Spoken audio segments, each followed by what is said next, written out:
What's up, everyone? We are diving back into the multiverse today for another epic. Which is what if Naruto get power from God and got harem with Mikoto Part 2. If you enjoy this story, make sure to hit that like button and subscribe to the channel for more fanfics like this. Now, let's dive right into the fanfic. Arriving at the Hyuga mansion, he was immediately welcomed in like he was a long-lost son or something. On Naruto Dono, I'm glad you came. I was afraid you were going to decline our invitation like the previous times. Hyuga Hiyashi said with a smile. Yes, well, I figured it was about time I accepted one of them, Hiyashi Dono. Naruto told him, being respectful. Well, I'm glad you did. I'm sure my daughters would be happy to see you. The Hyuga stated. So that what this is about, he thought, getting a chuckle from Kyubi. Hey Q, how's your ass? The blonde asked her. Sigh, it's fine koi, but you shouldn't be that rough. Gomen, how about after dinner I come back in there and kiss it better? I'd like that, Naru-kun. Here we are, Naruto Dono, dinner has already been prepared and the family is waiting for us. Quote, walking into the dining room, he was hit by the heavenly aroma of miso ramen. Looking around the table, he saw that Hinata was staring at him.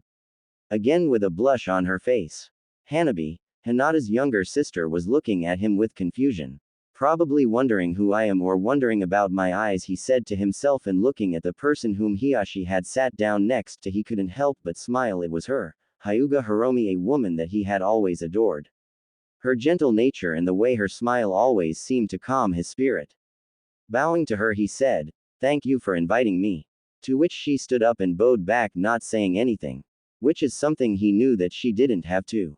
Sitting himself down, he prepared himself for a long night and saying a quick, "Itadakimasu," he split his chopsticks and starting eating. When dinner was finally done, he lazily told Kyubi, "I told you it was going to be silent and boring." To which she chuckled. "I wouldn't saying boring with the way you kept glancing at Hiromi's e-cups, Naruto-kun." Alright, fine. Apart from finding out that she has e-cups, you have to admit I was right. He said, pouting childishly. Yeah, you were right, it was boring. I wonder if they even speak to each other when they don't have guests. She wondered, making him chuckle as he came out of the bathroom after washing his hands and started to make his way to the living room where he was told they would be. Walking past the open back door and looking outside, he saw Hiromi sitting under a tree with a faraway look on her face. Hiromi-chan, he said, making his way outside. Naruto-kun. She responded, shaking her head and looking at him. What are you doing out here? He asked. I could ask you the same thing. She stated. Scratching the back of his neck, he said, I was walking past the door and I saw you sitting out here by yourself, so I thought I'd come talk to you. Nodding, she just rested her head against the tree and closed her eyes. Do you remember this tree? Kind of. This is where I started walking, isn't it? He asked her after Kyubi filled him in and getting a nod from the Hyuga. Hi, it was. You know, I used to love every time you came around. You always used to make me smile or laugh, and you always made me forget. She stated, much the confusion of Naruto. Forget what? He asked, to which she responded. How much I hate this place. Her voice barely above a whisper, but Naruto still heard her. Konoha. The Hyuga. She corrected. Eyes wide, Naruto remembered that she had once told him that she was forced to marry Hiyashi just so that she could breed some purebred Hyuga for the future of the clan. I actually do remember you telling me once that you never liked being married to Hiyashi. He stated, getting a nod from her. Hi, I had always dreamed of marrying the man I loved, and I'd be happy and would cherish every moment with him. Instead, I got stuck with Hiyashi. She told him sadly. Frowning, he sat down next to her. I'm sure it can't be all bad. I mean, you do have 2 daughters. Hi, and I do love them. It's just sometimes I can't even stand looking at them because they always remind me of my past and what could have been. She frowned, wiping away a stray tear. I hate what my life has become. Wrapping an arm around her, he said. You know, I used to love it when you smiled. You always used to look so beautiful. But then you stopped coming around and I stopped smiling. She stated. I stopped coming around because I thought that you didn't need me here taking up your time when you had 2 daughters to care for. He told her, frowning. You obviously wouldn't have known it back then, Naruto-kun, but not only did I want you over here, I needed you here. I'm sorry, you're right. If I had known that back then, I would have always been around here. After a minute or two of silence, Hiromi, who had leaned in against him while he still had his arm around her, said, "Please Naruto, I want to smile again, please make me smile." Naruto, after a moment of deliberation, decided to tell how he felt being around her when he was younger, which afterwards she had smiled to. "I probably shouldn't be saying this, but," he began. "Did you really feel that way?" she asked him. "Hi." He nodded, to which her smile widened somewhat. "Do you still feel that way now?" "Of course I do. When I walked into the dining room earlier, I couldn't get over how beautiful you are, and I will always love you for being there like a mother figure for me," he told her. After a few moments of silence, she reached over and kissed his cheek, her lips lingering. Smiling slightly, he kissed her forehead before turning to look up at the night sky. Back inside the house, Hiyashi, who had gone looking for Naruto, had heard what they had said. "If only you were born a few years earlier, Naruto, then maybe she could have been happy." The man thought to himself, knowing full well his wife, from the moment they were first married, was never happy, and he really couldn't blame her. Perhaps there's still a way she can be happy, he thought, walking into the living room where he knew shit would be hitting the fan pretty soon. When Naruto and Hiromi came inside and went to the living room, they found that the Hyuga elders were sitting there waiting patiently, seemingly for him. "Namikaze Dono," one of the men greeted. "Hyuga Dono, congratulations on becoming a genin Naruto Dono, although I hear you're in a team by yourself." "Hi, but I actually find it better this way, but let's cut the bull, shall we? Every time you want to talk to me, you want something. Do what is it?" "We want to talk to you about the CRA," getting a dangerous glare from the blonde. "What about it?" he snapped, holding back a growl. "We wanted to talk to you about arranging a marriage between you and a member of our clan." "And who would this member be?" "Well, we were thinking of our future clan head, Hinata." "No," Naruto said simply. "Why not?" Hiyashi asked, glancing at his wife, who had a frown on her face. "She's shy, timid, and I know she stares at me, but that only started when I stood up for against those bullies, so when she says she loves me, it's only hero worship. And besides, she's not exactly my type of woman." He finished, glancing at Hiromi for a second and saw her smile for a moment. "That is something Hiyashi saw. Very well, how about Hanabi? Too young, and aside from that, you've already started to mold her into the perfect Hyuga. She's still a kid, but she's already walking around with a 10-foot pole stuck up her ass," he stated nonchalantly, glancing at Hiromi again and winked at her, making her smile again. "Then how about another Hyuga?" one of the elders suggested, getting angry. "No offense, but there is no one you will suggest that I agree to marrying," he told them. "Why not?" one of them asked grumpily, trying to ignore Naruto's previous vulgarity. "Because there's only one Hyuga I'd ever be interested in." "Who is it?" they all asked excitedly. Smirking, Naruto turned around and said, "Have a good night," before he walked off. Hiyashi, who was watching his wife follow the blonde out of the room, saw the deep frown on her face. "Who were you talking about, Naruto-kun?" Hiromi asked, making him stop and turn around so that he was facing her. "I think you already know, Hiromi-chan," he responded, making her stop in her tracks. "You don't really mean me, do you?" she asked him, making him smile warmly at her. "I said I will always love you, Hiromi," he told her. "As a mother figure, right? Please tell me that's what you mean," she practically begged him, looking like she was about to cry. Walking up to her and hugging her, he whispered into her ear before kissing her cheek, "I found my real mother 2 weeks ago. Have a good night, Hiromi-chan," he said, pulling away from her and walking away, never seeing her tears. Later that night, Hiyashi was lying in bed next to Hiromi, listening to her crying. "Hiromi, do you want to talk about it?" Sob. "I know you are unhappy with our marriage," he said, making her turn over and look at him. "Why you?" Sob. "You know. I've always known, but I didn't how much you were until I overheard you and Naruto talking earlier." Sob. "I'm sorry, Hiyashi.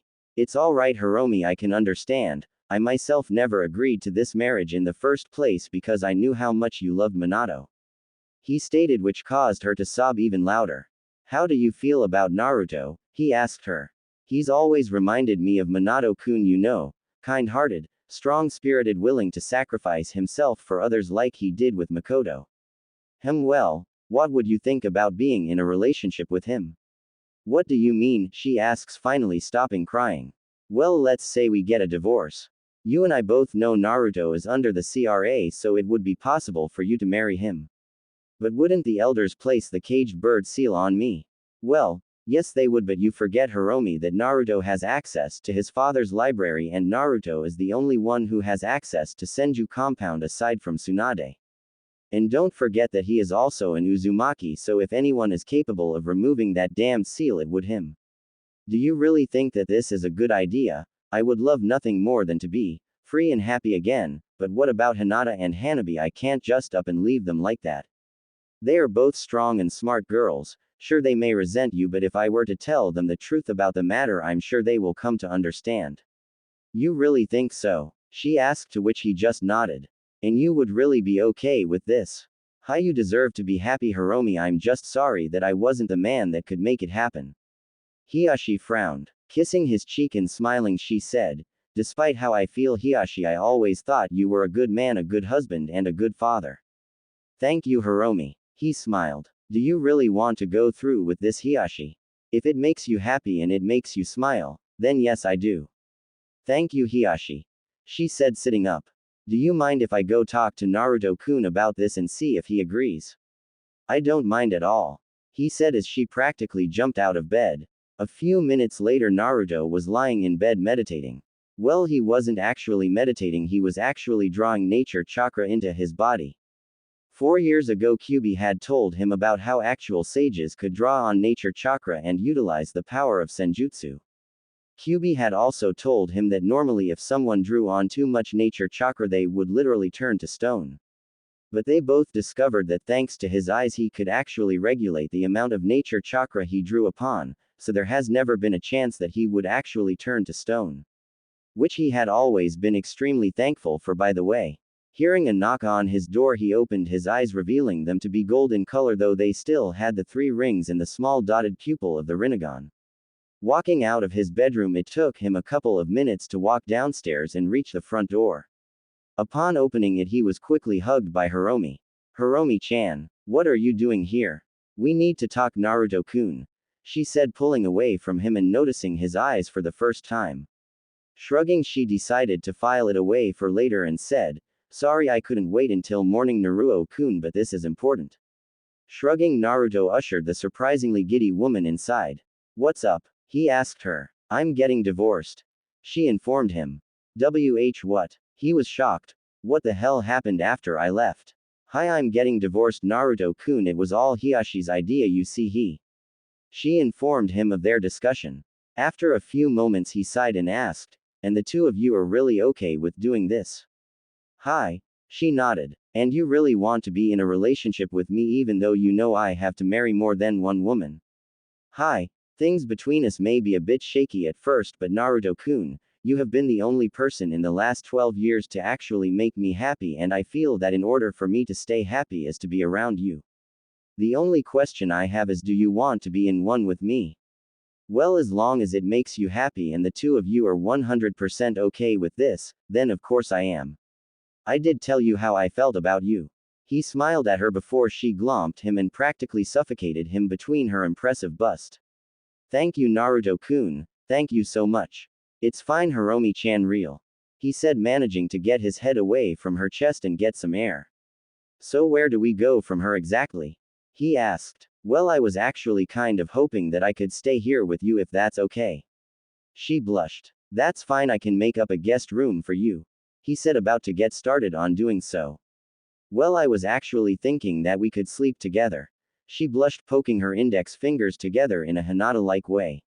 I guess that's where she got it from. He thought to himself. My Hiromi-chan, I never thought you would be so forward. He teased her, chuckling as her face turned completely red. Not like that, she shrieked. I just meant, you know, in the same bed so I could see what it would be like. See what it would be like? He raised an eyebrow and sighed. If you want to, Hiromi-chan, he said, grabbing her hand and leading her to his bedroom. I hope you don't mind, but I like to sleep in the nude. An eep was heard as they disappeared up the stairs. It had been a couple of months since the Genin teams had been announced, and let's just say that Naruto has been bored out of his freaking mind. The D-rank missions were a complete joke. Take, for example, the Capture Tora mission. Within 20 minutes he had gone into part of the forest outside Konoha, drew in some nature chakra, and all matter of insects and animals were drawn to him like a prostitute to an infection. To him, the damn cat was so easy to find that all other genin teams let him catch it every day so that they didn't waste their time on it. But Naruto hadn't exactly cared. It gave him a chance to talk to Madame Shinjimi, who just happened to be the fire daimyo's wife. Sure, every day she tried to set him up with her daughter, who by all means was as big as his mother, but he didn't care. She was a nice person, but they had little to nothing in common. Well, except for their love of food, of course. He had shown her just how much ramen he could eat in one sitting, 23 bowls, and she had shown her how much she could eat, a measly, to him anyway, 6. Anyway, back to the missions, and Naruto was currently walking down a dirt road with Team 8, and they were on their way to Wave Country, escorting a bridge builder by the name of Tazuna. It was their first C-rank mission, and like I said before, Naruto was bored, although right now he had a good view of Kurenai's eyes, considering that he was walking right behind her. Sure, the team's genin had noticed, and Kurenai had as well every time she turned around to talk to one of them, but she didn't seem to care. Hell, she had even swayed her hips seductively for him every now and then. The genin, especially Inuzuka Kiba, really did want to say something about what was going on, but they knew better than to try and mess with Naruto after what happened at the genin test and the subsequent beatdown the already beaten Kiba had gotten from his mother. He still didn't why she had decided to bloody him up, but he figured, bitches be crazy. Man, she can be really scary sometimes, the Inuzuka boy said to himself. Woof woof. His thoughts interrupted by his dog companion. What is it, Akamaru? Kiba asked his companion, who was currently placed on the boy's head. Woof, woof, woof. A genjutsu. Where? He whispered. Woof. Looking over to where the dog said, he noticed a puddle on the ground next to the road. Is that really a genjutsu? It probably just rained or something. He thought to himself, looking at the rest of his team and Naruto only to see that they were none the wiser to an apparent genjutsu nearby. Meh, it's probably nothing. He shrugged to himself. Little did he know that everyone there except for Tazuna, who was a civilian, had figured out that the puddle of water was actually the genjutsu Akamaru had pointed out to him. Byakugan, Hinata muttered, activating her dojutsu and looking at the puddle. Two people. I wonder what they're waiting for. She asked herself before she looked at her teammate Aburame Shino, who like Hinata had taken note of the genjutsu when his bugs had alerted him to it. He figured since no one on his team, or Naruto, had reacted to it, he would wait and see what would happen. What a pathetic genjutsu, Kurenai and Naruto thought to themselves. It hasn't rained in weeks. How dumb could this person be, Naruto thought. When they passed the puddle, they were slightly relieved and disappointed that nothing had happened until Kurenai was suddenly ripped in half by a man with a metal claw-like gauntlet on his hand. One down. The man smirked, rushing toward Naruto. Team 8 watched on, horrified as Naruto was ripped apart as well. Two down. The rest of you should give up. You don't stand a chance against the two of us. A second man said, appearing next to the first one. WHWH, who are YYU? Hinata asked, terrified. Chuckling, one of the men said, I'm Gozu and this is my brother Maizu. What do you want from us? Kiba yelled at them, shaking slightly. Haha, we want the old man, kid. The one known as Maizu chuckled, so why don't you hand him over and run away so you can live? No. Kiba shouted, it's our mission to escort him to Wave Country and you will not stop us. Have it your way then. Gozu shrugged, rushing forward only to jump backwards when a swarm of bugs came toward him. Taking this as his chance, Kiba exclaimed, let's go, Akamaru. Woof. The dog agreed, jumping off of Kiba's head, landing next to him. Jujin Bunshin, beast human clone. The Inuzuka exclaimed as Akamaru transformed into a copy of Kiba. Gatsuga. Fang passing Fang, he exclaimed as both he and Akamaru jumped into the air and started spinning and headed toward the brothers. Only for them to quickly run out of the way and dodge. Gozu, who was closest, ran toward Hinata and threw a poison-tipped chain at her, only for it to be redirected to a tree by a kunai courtesy of Shino. Kuso. Gozu shouted, trying to get the chain out of the tree, only to end up detaching it from the gauntlet on his arm to avoid another Gatsuga courtesy of Kiba, who was unlucky enough to get scratched by a metal claw that Maizu had on his hand when the brother saw the boy land after missing his brother. Good work, Maizu. Gozu smiled. Now let's finish this. Gozu said as the pair charged forward using speed that was too fast for the genin to see. When the brothers were mere inches away from both Shino and Hinata, they were suddenly stopped in their tracks when some chains wrapped around their bodies. What the hell? Where did these chains come from? Maizu shouted, thrashing around trying to get loose.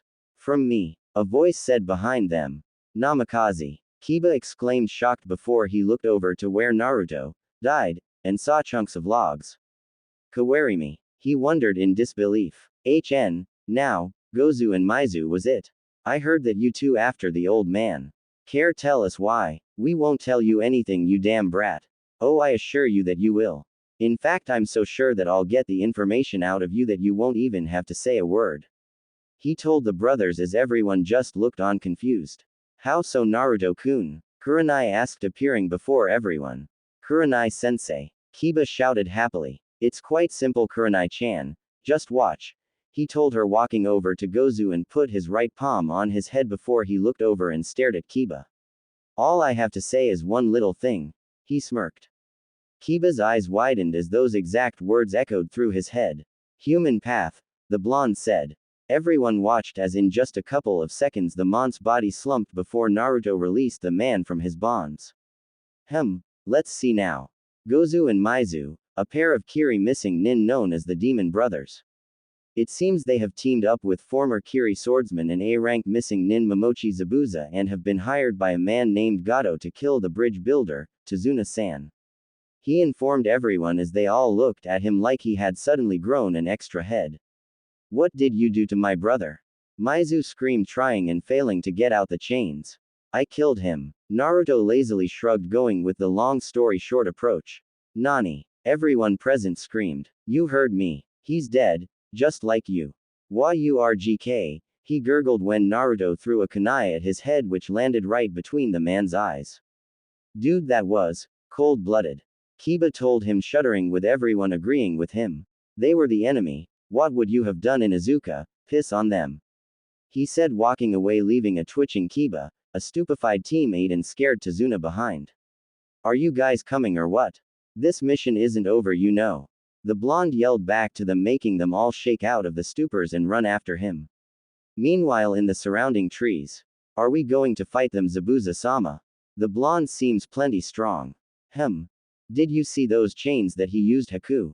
Of course I did, Zabuza-sama. He's clearly an Uzumaki. The swordsman stating, getting a gasp from his companion. An Uzumaki? I thought they were all dead. Haku stated. So did I, but clearly one or even a few survived the war. What do you plan on doing then, Zabuza-sama? Haku asked. I'm going to see what the brat's made of, Zabuza answered, frowning a little. Were his eyes what I think they were? He wondered before shaking his head. Let's go, Haku. I want to meet them in Wave Country. Hi, Zabuza-sama. An hour later, after they had gotten off of a boat that man had waited for them with, teammate and Naruto were walking down another dirt path with Naruto ogling Kurenai's behind once again before his danger sense went off when he heard something coming toward them and fast. Everyone get down. Kurenai screamed, grabbing Tazuna and diving. Thunk. Well, look at what we have here. Zabuza chuckled, landing on the handle of his sword that was currently planted in the tree. Yuahi Kurenai, Konoha's resident genjutsu mistress, the man continued, crossing his arm. And 4 little brats. He glanced at the genin.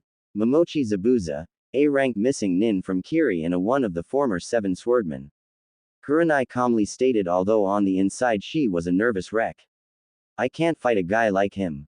I may be a Junin, but he is on a completely different level to me. She thought to herself, pulling out a kunai. He grunted, doing a front flip off the sword handle, and when his body had reached a certain level he grabbed the handle with both of his hands and ripped it out of the tree, and teammate watched on nervously as the swordsman landed rather gracefully on the ground. At the same time the tree he jumped from fell to the ground with a massive thud. You can relax for now, Yuahi, I'm not here to fight you yet. I've only come to tell you that in a week's time I will come for the old man. Zabuza said, staring straight at Naruto, who stared right back, getting the silent message. I wonder why he wants to fight me. The blonde asked himself. What's the matter, Zabuza-chan? Do you need a week to prepare yourself against someone of Kurenai's caliber? Naruto teased the man. Please kid, it's going to take a whole lot more than some pretty woman a couple of mind tricks to take the demon of the mist out.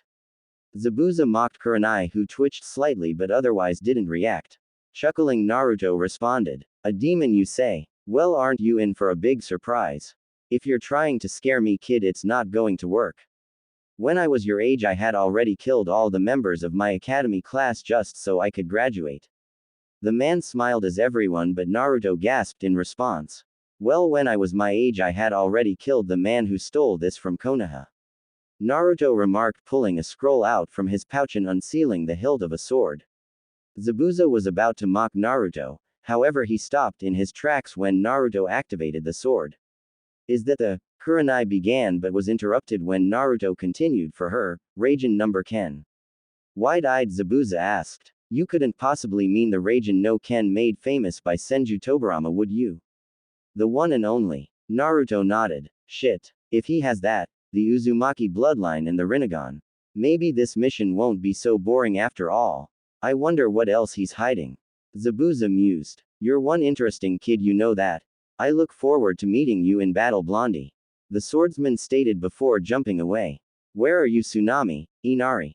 Tazuna asked himself. When he and Team 8 arrived at his place, he expected to see his daughter Tsunami and his grandson Inari waiting for him.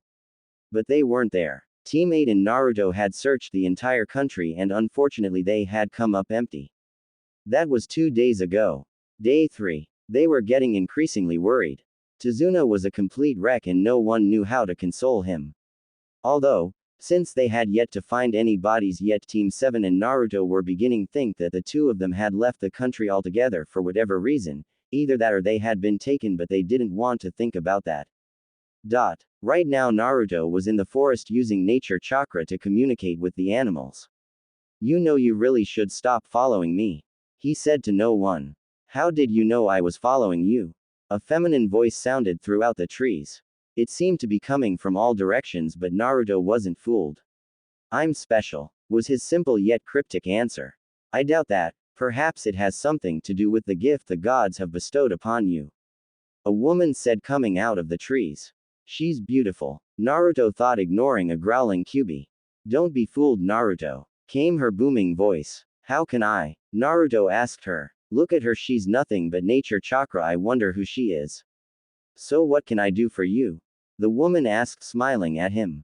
Huh, what do you mean? Naruto asked, confused. Raising an eyebrow, the woman answered. You called me to you by using your skills in my forest. Your forest? My forest. The woman nodded. I don't understand, Q. She's the mountain woman, Naruto. Kyuubi said between growls. Ah. Naruto said out loud. I take it your tenant has informed you of who I am. Yeah, you're a mountain woman. Tisk tisk. Not a mountain woman, I am the mountain woman. She smiled. Forgive me. Naruto bowed his head. Waving him off, she asked him again. So what can I do for you? Well, I didn't mean to call you, but since you're here, you wouldn't happen to know where a woman and her child have disappeared to. You mean Tsunami and Inari? The woman chuckled. You know where they are? Naruto asked her, slightly relieved. Such contradictory names, don't you think? She said. A tsunami is a water wave of destruction, yet this woman has a gentle soul, and Inari, well, I doubt I need to explain that to you. She stated. Do you know where they are? He asked her through gritted teeth. You are the third of your kind I have seen in a very long time. Follow me, she told him, turning around and walking away. A few minutes later they came upon a small not-so-empty clearing near the center of the forest. 7 people were sitting there talking, and Naruto immediately recognized 3 of them. Samui, Karui, Omoi, what are you doing here? Naruto-san. Samui smiled while the other 2 just nodded. Tsunami-san and Inari-san came to Kumo and asked us to help. It was one of the 4 Naruto didn't know. Taking a look at the man, Naruto knew he was a Kumo nin, and Kyuubi immediately knew he was Hachibi's container. Nodding with that piece of information, he turned to look at the only 2 non-Kumo nin in the clearing. Tsunami? He asked the woman, and she nodded. Looking at the small boy for a second, he nodded before he turned to the man who spoke before. Who are you? You can call me Killer B. The man said. What's wrong with you? Karui asked him. What? Killer B asked her back. You're not rapping. She said gobsmacked. I've been told not to in the presence of these two. Killer Bee shrugged. That's nice. Naruto shrugged. And who might you be? Naruto turned to the last person he didn't know. Yugito ni. She smiled. The Nibi Jinchuriki. He added, repeating Kyubi's words. That's me. She nodded. I get it now, Naruto said, turning to the mountain woman, getting a raised eyebrow in response. I'm the third of my kind you've seen in a while. He repeated her earlier words. You certainly are. She smiled. So why did you bring them here? They got lost in the woods. I told them that a god was coming and that they should wait here with me until you get here. She informed him. Me. But I'm not a god. He frowned. Not yet. She replied simply. Shaking his head, he changed the subject. Tsunami, we should get you home. Tazuna's pretty worried about you. Yes please, I'd like that. Then let's go. Killer Bee said. Know this, Namikaze, only one with the power of two can free the one born of the eternal flames. The mountain woman stated. What are you talking about? Naruto asked her. Goodbye Namikaze. And remember Tsunami, don't not get lost in this forest again, for I will not be so kind. After all, taking travelers is kind of my thing. She smiled and waved cheerfully before disappearing into the trees. I thought Kamis were the good guys. Omoi said, with all but three nodding in agreement. The here in question were actually looking at each other, perplexed by the fact that their respective demons were currently laughing at the statement. Later that day, Two-san were home, Tsunami exclaimed as the group entered the house. Tsunami-chan. Tazuna yelled, running through the house and practically tackling the woman into a hug and crying. Tsunami-chan, I'm so glad you're alright. Sorry Two-san, I just thought we could use some more help, so we went to Kumogakure and asked them for help. Tsunami explained. Which is why there are Kumo nin standing with me in the doorway. Naruto stated. Wiping his tears away, Tazuna picked up Inari and quickly moved out of the way so that those standing in the doorway could get in. Naruto-kun. Kurenai said, getting the blonde's attention. Were you the one who found them? Not exactly. Naruto told her. Seeing the look on her face, Naruto shrugged. Long story, I'll tell you later. Right now introductions are in order. Starting from left to right, he introduced everyone to each other. This is Killer Bee, Yugito, Omoi, Karui and Samui. Guys, this is our Junin sensei Yuahi Kurenai, and this is her team Aburame Shino, Inazuka Kiba and Hyuga Hinata. Nice to meet you all. Yugito smiled. I guess we will be working together then. Karui added. Hi, we are, and I for one am certainly looking forward to it. Naruto told her with a smile. Why's that, Blondie? Karui asked. Why wouldn't I look forward to working with you or Samui-chan? Naruto asked back. TCH. Whatever. The redhead huffed. Smiling, he turned to Samui. Glad to see you're still wearing my jacket, Samui-chan. Shrugging, she responded. It suits me. That it does, although I do have to say I am a little disappointed that you're not topless this time. Naruto told her, giving her a wink. Likewise. Samui blushed. Odd. Yugito thought. What's odd, kitten? Nibi asked from inside her seal. Samui. She's blushing and flirting with this guy. Well, he certainly is a good-looking guy. Maybe you should start doing the same thing. Why would I do that? Yugito asked. He has the Rinnegan, kitten. Nibi told her. What does that have to do with anything? Yugito wondered. Everything, Nibi answered. Like what? You'll learn one day, kitten, I'm sure you will. So I take it you all know each other. Kurenai stated, more than she questioned. Hi, we do. Naruto smiled. How? Kurenai asked. He saved our asses. Karui huffed. Perhaps. Killer Bee said, interrupting the conversation. We should get down to business and decide on how we are going to work together. Agreed. Kurenai nodded. I don't think we should be working together at all. Hinata said through gritted teeth. Why not? Naruto asked her. In case you've forgotten, Kumo tried to kidnap me, Naruto. The Hyuga snapped. Your point being, what exactly? My mother was almost kidnapped by Kumo when she was young for the Uzumaki bloodline, but you don't see me getting angry or worried about them, do you? Naruto asked her, his Rinnegan eyes piercing through her own stare. Quickly looking away, Hinata shook her head. No. Then you shouldn't either. Naruto told her. Besides, they won't try anything with me here. How do you know that? Hinata asked him. It's all just a part of my awesomeness. Naruto answered with a smile. Yeah, right. Karui scoffed. How are we going to work together? Killer Bee asked impatiently. Well, since we are a bit low on trust, perhaps each team could pair off with each other, so we can keep an eye on one another. Kurenai suggested. That sounds alright. Killer Bee agreed. We can work on the pairings later. Right now I think we should eat something. Naruto said at the same time his stomach made a loud grumbling sound. About half an hour later, everyone was sitting around a table and had just started eating, well, almost everyone. The three Jinchuriki around the table were sitting there quietly not eating. Killer Bee and Yugito had been told by their respective Biju to wait until Naruto had started eating. Meanwhile, Naruto was having a conversation with Kyubi. You can't eat this, Naruto. Look at the small portions everyone has been given. You should give your portion back to someone in the family. Besides, with your metabolism, you will just end up being hungry again in not even 5 minutes. Yeah, I know, Q. Naruto replied, standing up and taking his bowl with him. Making his way over to Tsunami, he tipped the contents of his bowl into hers and placing his bowl on the table, he turned around and walked out of the room. Follow him. Both Hachibi and Nibi told their hosts. Following their orders, they tipped their food into Tezuna's and Inari's bowls and followed Naruto out of the room. Why did you do that, Naruto-san? Yugito asked when she and Killer Bee caught up to Naruto. Are you kidding? That small amount of food wouldn't do anything for anyone, especially the three of us. Naruto responded. You know that's right. Killer Bee said, rubbing his rumbling stomach. You know you didn't have to follow me, you are obviously still hungry. Naruto told him. I am, but, he began. We were told to. Yugito finished for him. How come? Naruto turned to her with a raised eyebrow. Respect, I guess. The blonde girl shrugged, getting an odd look from Naruto. Seeing his reaction, she explained. You are Kyubi's Jinchuriki and you do have the Rinnegan, so it does make sense that our Biju would respect you. It's probably more fear than it is respect. Naruto told her. Seems like a smart boy. Hachibi stated from within his seal.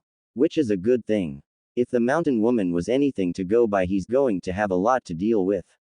Are you talking about what that woman said?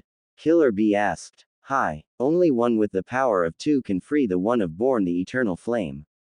The demon quoted. Do you know what that means? Killer Bee asked the demon. Of course I do, but since it has nothing to do with the two of us right now, I'm just going to repeat what I said before. He's going to have a lot to deal with. Hachibi answered. Come on, 80, you have to give me more than that, yo. The man rhymed. Groaning, the eight tails gave him a simple answer. Eternal flames. Come on, kitten. Nibi begged. No. Yugito told her. Why not? Nibi questioned. Because I don't even know him. Yugito explained. Trust me, kitten, you don't have to know a guy to have sex with him. Nibi stated. Well, I do. Yugito shook her head. Come on, kitten. You know he's got plenty of stamina. The demon purred. That's a given. Yugito had to agree. Well, are you going to do it, air him? Nibi asked again. For the last time, Nibi. No, I will not. Yugito sighed. Then summon me so I can have some fun. Nibi smiled. Nibi. Yugito exclaimed. What? Nibi asked too innocently. You can't have sex with him.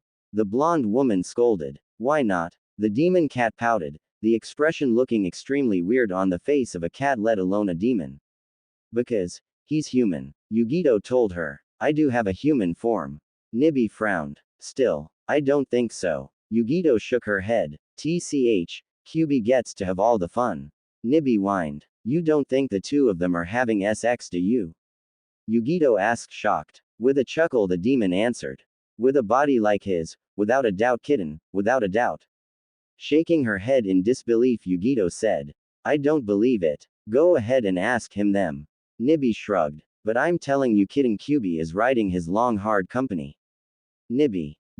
Naruto-san, can I ask you something? Yugito asked with a face-wide blush. Go ahead. Naruto shrugged. Unlike the other two, Naruto wasn't conversing with Kyubi. Instead, he had been watching the emotions that came across his fellow Jinchuriki's faces. Both he and Kyubi thought it was pretty funny. The only downside being that that was pretty much what he looked like when he was doing the same thing. Do you have X with Kyubi? All the time when she's in her human form. Naruto answered with a shrug. Seriously? Yugito asked. All the time. Naruto repeated. See, I told you, kitten. Nibi chuckled. Sigh. Nibby, always the pervert. Hachibi mumbled. And I certainly can't wait for the next time. Maybe I'll get started now and wait for you to join me. Kyubi purred seductively. I'm sure I won't be long. Naruto smiled. I'll be ready and waiting. Kyubi licked her lips. So I take it Nibby was curious. Naruto asked. No, Nibby was sure the two of you were doing it. Yugito explained. Is she jealous? Naruto smirked. Most definitely. Time skip. Momochi Zabuza. Killer Bee asked. Hi. Kurenai nodded. And he wants to fight you? The man asked turning to Naruto. Hi. I think he wants to test the Raijin no Ken. Naruto stated. But I do have a better idea. From what I've learned from Kyubi. You know Kenjutsu right? Naruto asked the man. Hi. Killer Bee confirmed. And you use a style called the Eight Sword style. Hi. The man nodded. Do you think you can handle a former member of the Seven Swordsmen? It will be difficult but I think I could manage it even if it is only for a while. Killer Bee surmised. What's the matter Blondie, are you scared? Karui smirked. I've only just started learning Kenjutsu. Even if I practiced all day and all night every day this week I wouldn't last 5 minutes against a master swordsman. Naruto told her. Even with the Rinnegan? Yugito asked. Zabuza is a swordsman therefore he will fight a swordsman. There would be no honor in the fight if I were to use Kami's gift. Naruto stated getting unseen smiles from the three Biju. Besides I have a feeling Zabuza might not be alone. And we still have to deal with Gato and his thugs to deal with. Kurenai added. Exactly. When the time comes my skills could be used somewhere else other than fighting a demon. Yeah Naruto-san right there. Here. Yeah right there that's feels so good. Glad I could be of service Samui-chan. Right now Naruto was giving the Kumo Kunoichi a shoulder massage. He was roped into doing it by Samui herself who had walked right up to him, grabbed his arm and dragged him over to the couch. How did you get so good at this? The busty asked with her eyes closed greatly enjoying his handiwork. Well I grew up around a lot of women and they taught me how to give massages. Cool. Yeah. He smiled as he continued to rub her shoulders. Ooh. Samui couldn't help but moan as his hands touched a particular spot. Dinner's ready. Tsunami's voice rang throughout the house. Damn. So not cool. Stopping the massage Samui stood up from the couch with a small frown etched on her face. I guess you won't be eating anything again. I suppose I should this time. That's good because I'm sure that even Jinchuriki have to eat sometimes so come on. She told him grabbing his hands and helping him off the couch. Sighing dramatically Naruto followed the busty blonde into the dining room mumbling something that sounded suspiciously to Samui like, yes dear, which put a small smile on the girl's face. It took a few minutes for everyone to situate themselves around the table but everyone was settled and they started talking about meeting Zabuza in a couple of days when they were interrupted. Why do you all try so hard? It doesn't matter what any of you do Gato is going to kill you. It was Inari. TCH, you don't know what you're talking about kid. Karui said through a mouthful of food. What would you know? Gato is too powerful, he can't be stopped. Gato may be a powerful corrupt businessman but we are shinobi, we are trained in the art of stealth and assassination. Stop trying to be heroes, there's no such thing, don't you see you're all going to die, you should all just go back to your villages. We're not going anywhere kid, we have a mission and all of us here intend to see it through to the end whether we die or not it doesn't matter. Naruto told him sternly. But never mind that, Gato will die either by my hands or someone else's, and so will Zabuza. How can you be so sure of yourself? He has been gifted with the power of the gods. As everyone besides Naruto turned toward Yugito who had been the one to talk, Shino was the one to ask. What do you mean by that? His eyes bug boy, the Rinnegan only appears when the gods themselves believe their help is needed. And why do the gods think their help is needed now? That's not for you to know. For now anyway. Naruto finished for her. You're joking right Naruto-sama it's none of their business. And it's none of our business either Yugito. Killer Bee told her. But, enough. Fine but it really isn't any of their business. And do you really think that it's any of ours? Yeah, I mean he is one of us isn't he? That may be but he is the one with the Rinnegan not you or me, he is the one with the destiny and all you and I can do is follow him along his path and help him if he requests it. Until then we will just stay out his way. Besides, he's a lot more dangerous than any other Jinchuriki out there. We are all being tainted by the Biju's presence, but unlike the others, the Kyuubi feeds off of anger and hatred, and if Naruto's emotions slip even once, he could destroy an entire village with a wave of his palm, which is part of the reason why I don't want to get in his way. Speaking of which, perhaps I should tell him about the Chunin exams. Killer Bee rubbed his chin. That may or may not be such a good idea. Hachibi, you do realize that telling him that his village is going to be attacked is just going to get him angry. On their hand, if you do tell him, may I suggest you offer him our services? What? I can't do that. That would mean betraying my village and my brother. Idiot, Kyuubi is my sister and Naruto is our master, so trust me, betraying your village and your brother is a hell of a lot safer than betraying my sister. I don't know about that. Fool. He could kill us all. Couldn't we stop them? I may be the second strongest Biju in existence and I can withstand the majority of my sister's brutality, but even I'm not dumb enough to piss that fox off.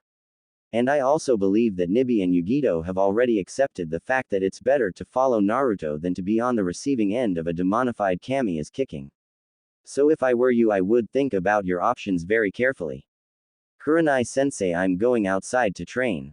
Inuzuka Kiba whispered to his sensei, being careful not to wake a sleeping Naruto who was laid out on the floor with the 3 kunoichi from Kumo sleeping on the floor around him. How does he attract so many women? Seriously, it's like moths to a flame. The lucky Tem. Alright Kiba, don't stay out there too long, okay? Shino, Hinata, why don't the two of you go train with him? Alright sensei. What will you be doing? Looking at Hinata, Kurenai glanced at Naruto with a small smile. I'll be right here looking after these guys. Okay. As her students left, the woman was left to her thoughts. Is it respect or is it fear that Killer Bee and Yugito have for him? I wish I knew more about you, Naruto-kun, especially the Rinnegan. Maybe Hinata knows something, and if not, maybe Mikoto knows something. And what happened out there when you found Tsunami-san and the Kumo Nin? You certainly are a very curious man, Naruto. Settling herself on the ground with her back against a nearby wall, her thoughts began to drift toward an entirely different matter. I don't know why I've been teasing you this entire mission. It's been fun. I guess I've been hanging around Anko for too long. Sigh. I still can't believe I stood there while Anko gave him a blowjob, and I still can't believe I ended up tasting his sperm when Anko kissed me. In a way, it's further than I've gotten with Asuma. Not only that, but I still can't get over the fact that a 12-year-old has a bigger penai than a grown man. It's all Anko's fault. The next morning, everyone minus Kiba was sitting around the dining room table eating breakfast. Where was Kiba? According to a shadow clone of Naruto, the Inuzuka was asleep in the woods. And why was he sleeping in the woods? He tired himself out after too much training. Who's that? And why is he sleeping in the forest? A young woman couldn't help but ask herself when she came across a boy her age asleep on the forest floor. Bark, bark. Freezing in her tracks, she looked toward a couple of trees where the barking came from, only to see a small white dog that started growling at her.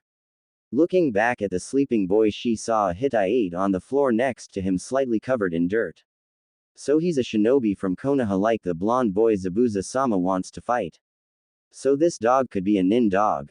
Taking a couple of steps back in case she was attacked, she watched as the white dog woke up its owner. What is it, boy? Bark, bark. Oh, hey there, what are you doing out here?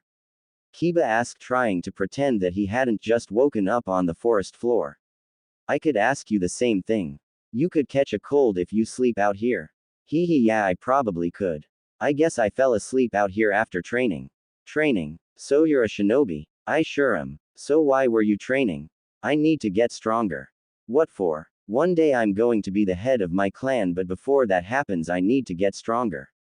I see. Is that your only reason? What do you mean? Do you have someone that you would consider precious? Precious? Well, there is Akamaru here. Bark. And there is my friends and family. Do you want to protect them from harm? Sure. Then I believe that one day you truly will become strong. I know so. Now if you will excuse me, I really must be going. Ah yeah, I guess I should be getting back to my team. They're probably really worried about little old me. I'm sure they must be. It was nice meeting you. Watching as the young woman turned around and began to walk away, the Inuzuka realized one thing. Hey, I never got your name. It's Haku. Hey everyone, I'm back, sorry for worrying you. We weren't worried, dog boy. Yugito told him from her position on the couch.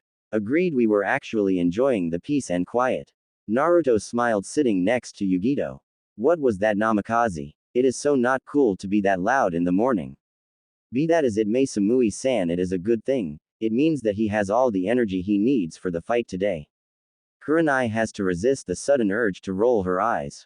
Despite what she said, it really was too early in the morning for Kiba's exuberance. She did, however, consider herself lucky that Maida Guy wasn't here. How does Samui put it? So not cool. Oh yeah, that's right, today is the day we are meant to go and fight Zabuza. Yes, is it, Kiba? So good luck out there. Naruto told him. Aren't you coming with us? Nope, I'm going to be right here. What? Why? Well, while you were busy sleeping, we all figured that while everyone went to the bridge to fight Zabuza and whoever else may or may not be there, Gato and his thugs may try something here or in town. Why wouldn't he be at the bridge with Zabuza? That is a possibility, which is why everyone besides myself will be going to the bridge. And how do you plan on handling things if Gato and all of this thugs do turn up in town?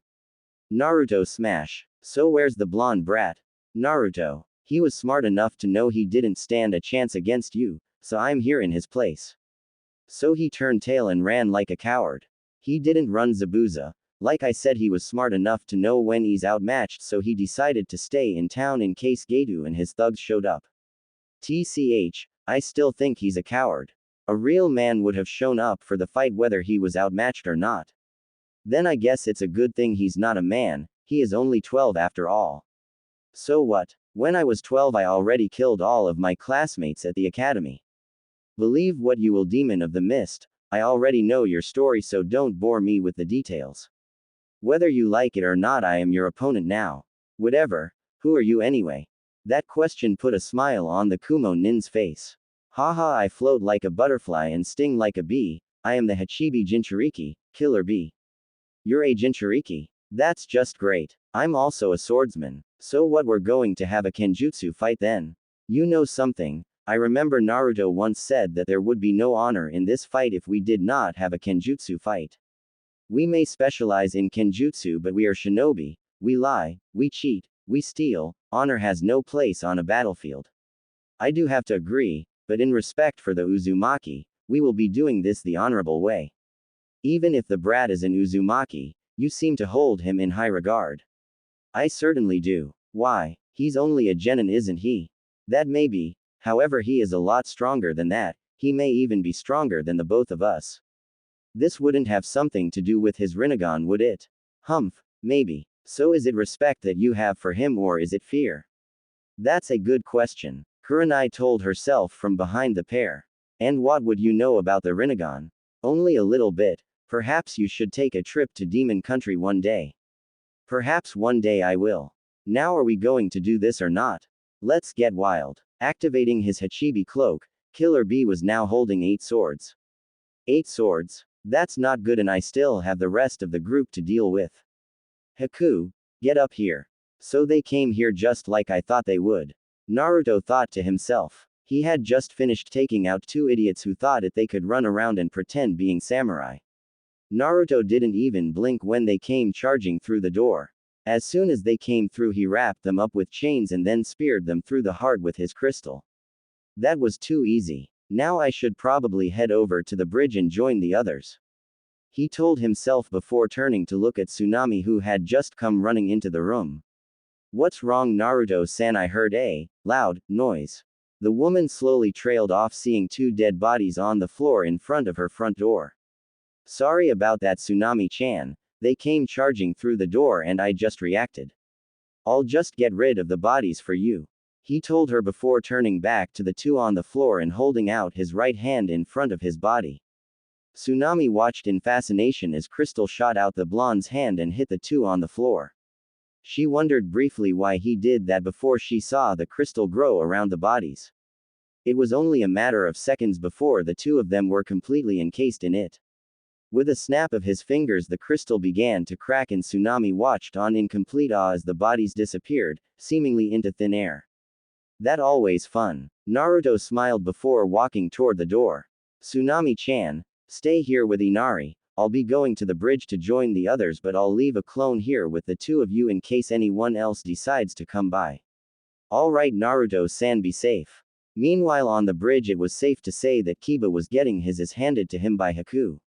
Giant ice mirrors currently surrounded him after Haku had used a jutsu she called Mikio Hyosho, and every time he tried to smash the mirrors with Gatsuga the mirrors would just end up repairing themselves. Damn it, he growled to himself, pulling 3 Senbon out his arm. I can't keep doing this. Everything I have tried doesn't work. Hell, I've even seen Shino tried to use his bugs but they freeze to death before they accomplish anything. Where's Naruto when you need him? He asked himself before he dove to the left to avoid more Senbon. However, it was all for nothing as his body was hit multiple times. He was unconscious before he hit the ground. Ending the jutsu, Haku simply stood there breathing deeply, trying to catch her breath and wondering who she would be facing next.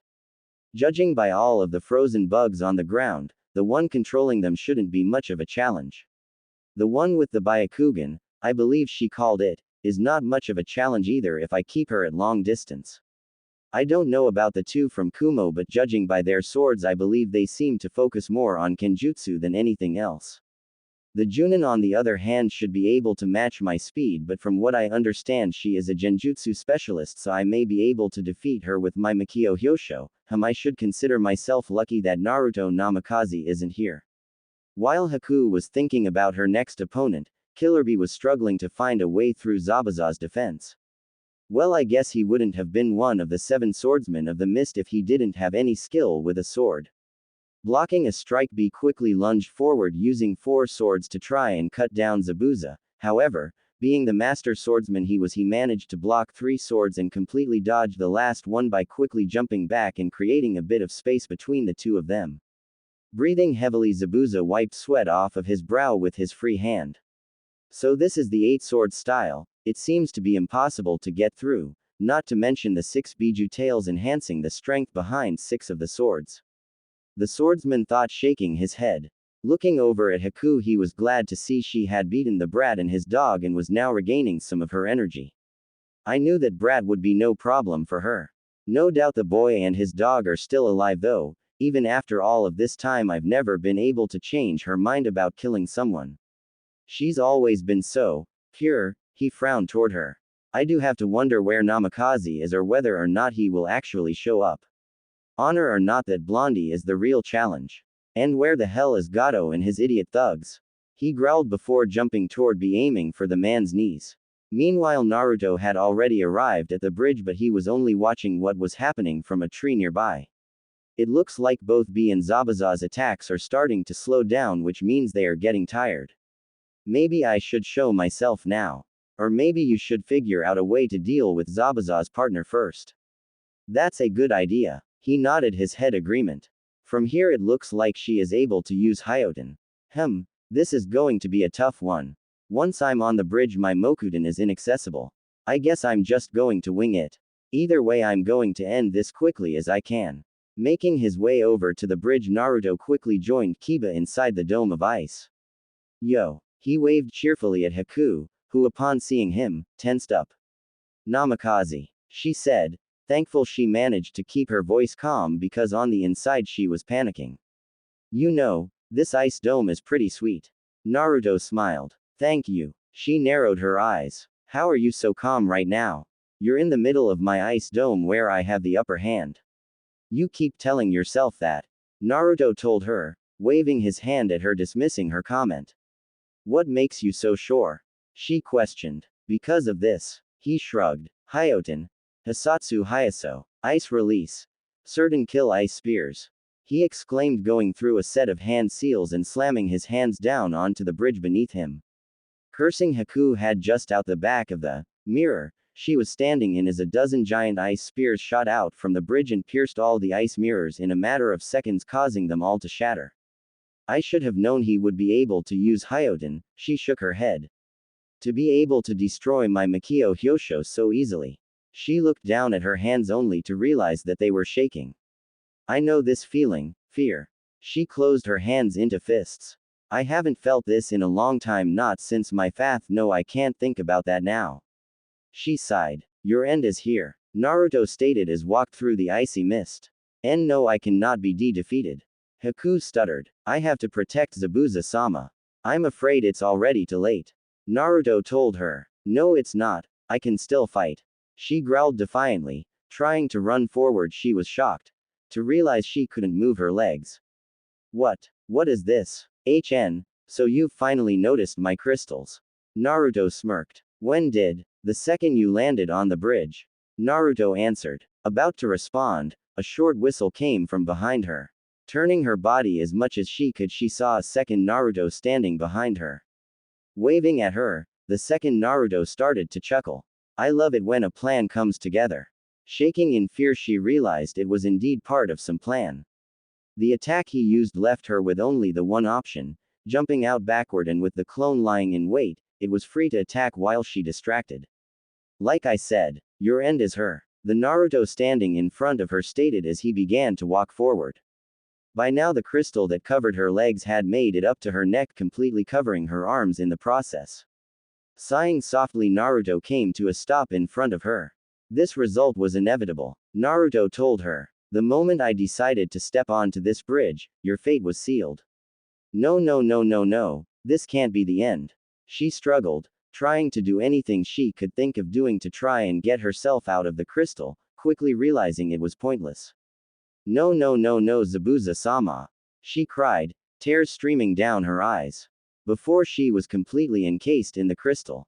Pity, she seemed like she had a good heart. He told his clone. Nodding, the clone had to agree. Too bad she ended up being the enemy. He told the original before raising his right hand and clicking his fingers together. Safe travels, Haku. He whispered to Sky as his clone dispersed in a puff of smoke. Over with B. Zabuza was down on one knee, being supported by his kubikiribocho that was gripped in his right hand while his left was holding the right side of his body where B had made a deep gash with one of 8 swords. I may already know the answer to this already, but you should just surrender yourself now. Fuck you. Zabuza spat, blood spraying the ground as he spoke. If you do, your life may be spared. Laughing, Zabuza shook his head. Bullshit. Very well. B stated, walking forward. Raising a sword to cut Zabuza's clean off his body, he looked down at the man. Say goodbye, Zabuza Momochi, demon of the hidden mist. He struck. Well, it looks like the demon ended up being about as tough as little bunny rabbit. Freezing in place, Killer B was an inch away from coming into contact with Zabuza. What the hell? He asked, looking up in the direction of the voice. Gato. He growled, pulling his sword away from Zabuza. Standing up, Zabuza had to lean on his sword to stop from falling over. Gato, what the hell are you doing here? He growled. Well, let's just say I didn't have a lot of faith in your abilities. And it turns out I was right to be concerned. That's good. Then maybe you and your boys would like to lend a hand. Zabuza stated, knowing that it would never happen. Lend a hand? Why would we do such a thing? The man started laughing. Don't you get it, Zabuza? We are here to kill you all. This was all part of the plan, right from the very beginning. I was never going to pay you or that ice bitch. No, Zabuza, we were going to wait until you were all too weak to fight, and then we were going to swoop in and finish you all off. He explained. The why are you here now? B spoke up. Zabuza may be weakened and his partner may be dead, but myself and my team still have plenty of strength left. That's why we are here now. I decided it was best if attacked you now. We outnumber you all 4-1. You don't stand a chance. I still say that that's still a fair fight. Naruto spoke up after he made his way over to the group. After all, Gato, none of your men are shinobi, and yet you're going up against 2 trained Junin, 3 hungry Jinchuriki, not to mention a group of genin who have been itching for a fight all day. Do you really think a group of boys trying to play grown up with their knives and pitchforks could possibly cause any damage to any of us? Me and my boys have been in control of Wave Country for a couple of years now. These pitchforks can cause a fair bit of damage. Gato smirked. Thinking things over for a minute, Naruto decided on a course of action. Well, I can see I cannot sway you with words. Maybe I can do it with some action. Sensatsu Susho. 1,000 flying water needles of death, Naruto exclaimed, going through a set of hand seals. Everyone watched transfixed as water began to gather in the air to form into needle-shaped objects. Seconds later, the needles moved.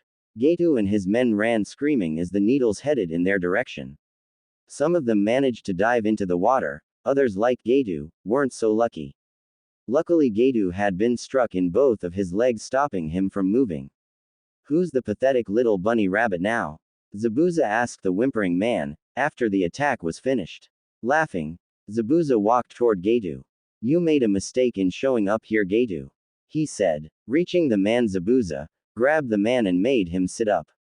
Yelling out in pain, Getu struggled to get out of his grasp. Let go of me, he yelled. Not a chance in hell. Zabuza growled. Taking his kubikiribocho, he placed it over Getu's head so that it went through the hole in the middle of the sword. Any last words? He asked, mocking the man. Wait, the man begged pitifully. I can give you anything you want. Money, power, women, anything. Please don't kill me. Shaking his head, Zabuza couldn't help but laugh at the pitiful man in front of him. Time to die, scum, he said. Pulling on the handle of his sword, Zabuza watched with a sick look on his face as Getu's head fell to the floor with sickening thud. Well, he said, turning to face the group. That was fun. He grinned. If you say so, Kurenai commented with wide eyes. How can someone kill a man so callously?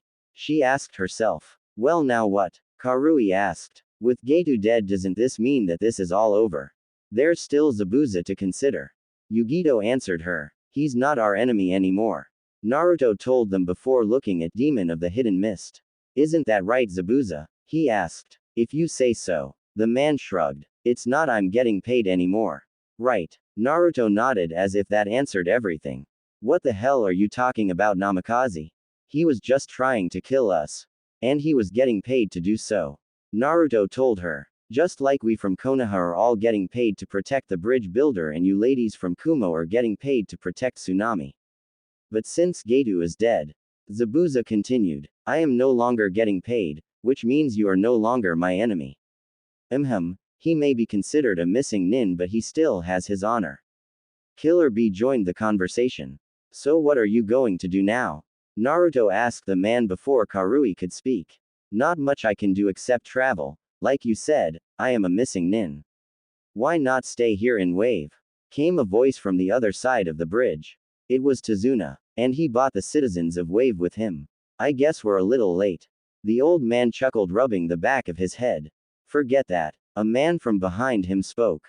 At least we don't have to fight anyone. Well, that's true. Tazuna agreed, causing the gathered crowd and the shinobi to sweat drop. Turning his attention back to the shinobi, he spoke. Thank you for everything all of you have done here. He told, making the crowd cheer loudly. Not a problem. Kurenai blushed at the praise. I didn't even do anything. Let's party. Someone in the crowd yelled. Yeah, let's party. Everyone agreed. It was the middle of the night and the entire town was still celebrating Getu's downfall. People were passed out on the street. Luckily, a few people made it to nearby benches. Kurenai was keeping an eye on her genin to make sure they didn't end up drinking so much, meaning she was watching Kiba like a hawk. Zabuza was sitting with Killer Bee, and they were currently in the middle of a drinking contest that Karui and Yugito and a crowd of other people were betting on. Meanwhile, Naruto and Samui were currently deep in the forest just outside of Wave Country. Currently, Naruto had Samui's naked back up against a tree while both of her legs were wrapped around his equally naked waist. With his hands on her as spreading her cheeks. Ah yeah, Naruto, fuck me. Samui moaned into Naruto's left ear as all 8 inches of his COC were pistoning in and out of her tight unt. His balls making a smacking sound when their bodies met. Aw fuck. Samui, so fucking tight. He grunted, watching Samui's big tits bounce up and down with every thrust. Reaching down, he latched on to a hard nip and began swirling his tongue around it, causing the blonde girl to moan out loud. That's it, Naruto, suck on my big tits. She couldn't believe the pounding she was getting. They had been going it for half an hour now and he was still going as hard and fast as was at the beginning. With the feeling of his big hard pounding away on her insides and the feel of his tongue on her rock hard nip, she could feel herself getting closer and closer to her release. Letting go of the nip in his mouth, he could tell she was close to coming when he felt her walls tighten around his COC. Lifting his head, he attached his lips to hers, their tongues twisting together in a passionate kiss. Pulling away after a moment, he moved his head next to her ear. Come for me, Samui. She did. Screaming out her release, her arms and legs pulled his body closer to hers as her walls clamped down around his coc, as hard as it could. Slowing down his thrusting, he let her ride out her climax before pulling out and slowly lowering her legs so she was now standing. Knowing what he wanted, her mouth latched onto his, their tongues locked together in a passionate dance while her left hand moved from around his neck and wrapped it around his throbbing shaft. Groaning, he pulled back from her lips when he felt her hand begin to pump his length. "Aw fuck," he growled as he felt her hand start to twist around his coc. Giving him a wink, she licked her lips seductively before she knelt down in front of him, and reaching forward she opened her mouth wide and placed the head of his coc in her mouth and began twirling her tongue around the tip, causing Naruto throw his head back and groan. "Aw damn, that feels good," he said, placing a hand on the back of her head. Getting the message, she started bobbing her head back and forth, covering his length in her warm saliva.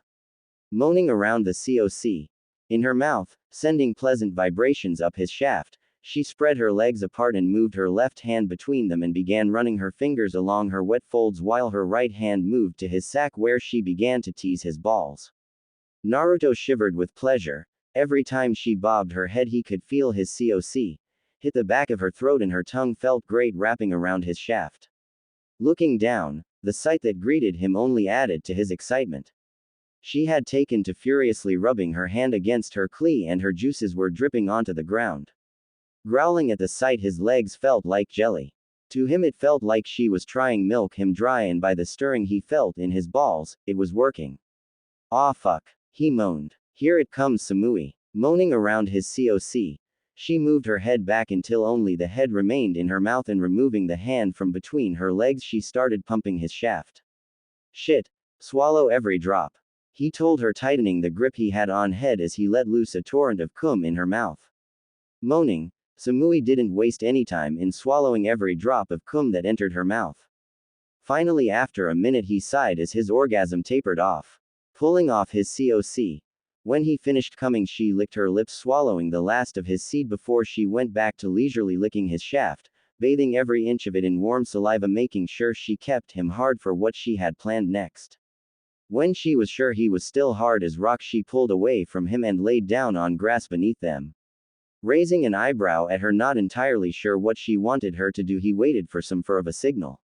Shaking her head slightly, she sent him a wink and placing a hand both of her large breasts, she squeezed them together before shaking them up and down enticingly. Getting the message, Naruto stepped over her body and got down on his knees, straddling her body, making sure not to put too much weight on before inserting his hard coc in the valley between her large tits, sighing in pleasure at the soft feeling. Thanks for listening. In the next part. In the meantime, please leave a review. I would love to hear your feedback, especially if it helps me improve the overall story.